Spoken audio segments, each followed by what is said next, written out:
And next we have Miss Joni Nelson that will be speaking with us about our small-scale farm grant. Let's welcome Ms. Nelson. This podium. How's everybody doing today? Are we frozen?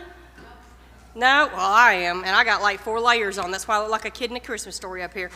So my name is Joni Nelson, and I manage a lot of different programs at Kentucky State University, but I'm going to be talking about the small-scale farm grant today.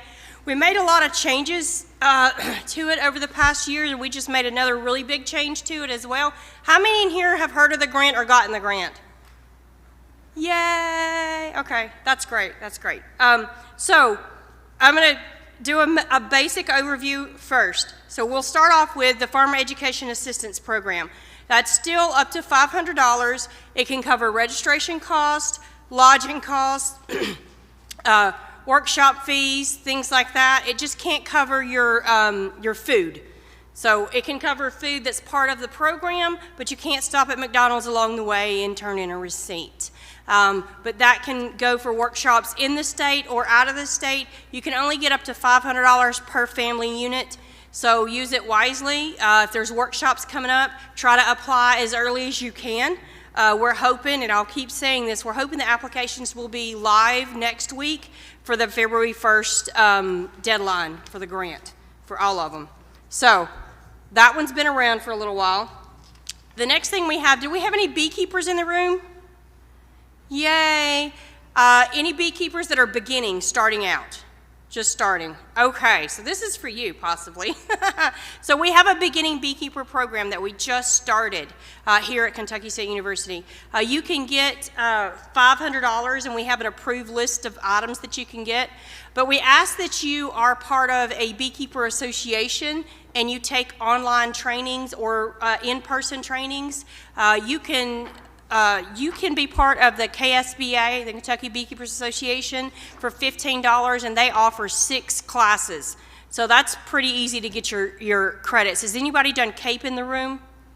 Okay, so it's kind of going to be run like the CAPE program, where it's still not reimbursable, but where you're going to want to make sure you do those educational credits. So we're going to have a form for you to fill out to show that you did those educational credits, and then you'll be able to tell us also who you're working with, what beekeepers you're working with, what beekeeping associations you're working with in your county as well. And then you can get the funds to purchase specific items. Now, we can't do the bees yet. I tried. Trust me, I tried. So we still can't do livestock, we can't do bees. Bees are not livestock, did not know that until recently. So learn something new. So that's this program, and also the application will be online, deadline February 1st. Now, that's also a one-time per family up to $500 grant as well. Now, the small-scale farm grant is up to $5,000, and it's a $10,000 lifetime limit. There's several different categories.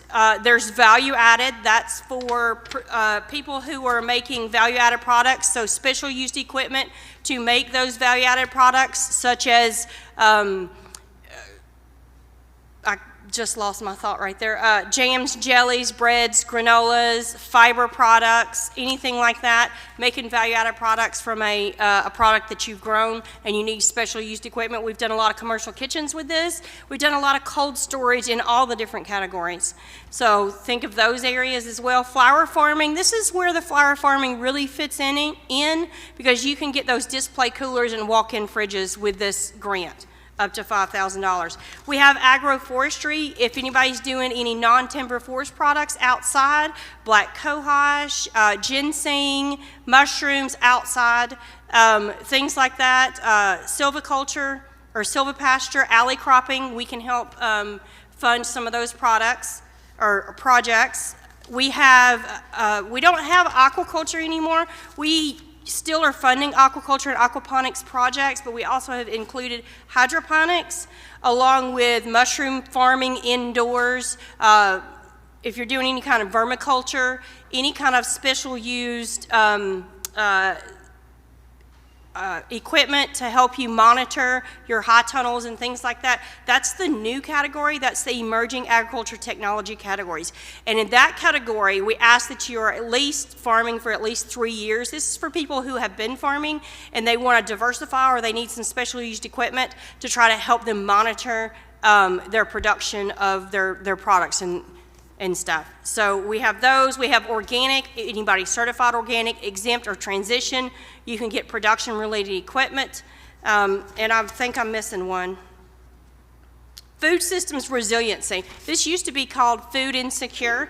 It's now food system resiliency. So if your farmer's market, or if your yourself or something like that can take WIC, or you're supporting your local food banks, or you can take SNAP, EBT, any of the food systems that help help people in the state. If you're taking those, then you can apply for this category. Now, again, it's a lifetime limit of $10,000 up to $5,000 at a time. A single piece of equipment cannot be over $10,000. You cannot send in information for something that's over $10,000. We cannot fund that. We also cannot fund tractors or vehicles or consumables under any of them. So if it's not going to be there at the end of the grant won't be able to fund it. So no jars, no inputs like seeds or fertilizers or anything like that. And the majority of the categories, other than value added, no cattle. That was not my decision, but no cattle. So does anybody have any questions?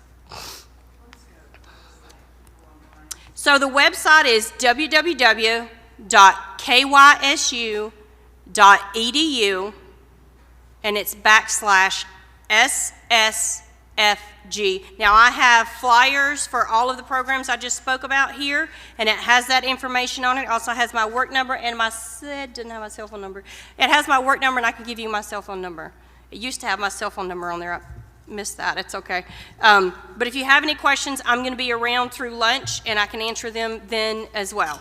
And also, I'm willing to come out to your farm and help you figure out how the grant could work best for you, or how any of the other programs at Kentucky State University can work for you. If you are doing farmers markets, or you're interested in selling value-added products, we're doing a farmers market and grower program for the third Thursday in March here as well. So, any other questions? Yes, sir. Hang on, let's wait for the... Are you the person to talk to about the beekeeping program? I'm interested. Yes, sir. Yes, sir. I can get you a flyer as well. Okay. Yep, that would be me. Me and Kevin, if you're in Eastern Kentucky, we have Kevin also. Yes, sir. Let's give an example and see what on the education part. Next year, the Fruit and Vegetable Conference will be in Lexington. Is there funding available then for that one, in terms of registering for it, mileage, accommodations? Yes, you can get up to $500, but you want to apply early. That way you can get your registration in early. So I would say if you're going to be doing it in January, the reason it wasn't as available this year for this Fruit and Vegetable Conference is because we were changing our fund. We just closed one fund and we started a brand new 2-year cycle. So in every 2 years, it kind of gets a little hard to get some of the funds out and stuff. But yes, we have up to $500 that you can use for the registration, and that does include meals, hopefully next year too. But in the past couple of years, it has included a meal. So, is there something we can give out at our local farmers market meetings to let everybody know that that is available? Sure, I can email you a digital flyer, and I can also send you some of these as well. And if you wanted to, if you're having a market meeting, I'm more than welcome to come out. And I've been to several different farmers market meetings as well. I have been invited out to farmers markets, but it's hard to talk to the farmers at a farmers market. I've learned that. I went around to a lot of different farmers markets. I was like, well, this is not really the time to be talking to farmers because they are busy. So, yeah, I'm more than happy to come out and to talk to you. And if you work with what county are you in? We're in Mercer, but we sell in 2 other counties on Okay. farmers markets. Yeah, I've been to the Mercer County Extension Office and done a workshop there before, so.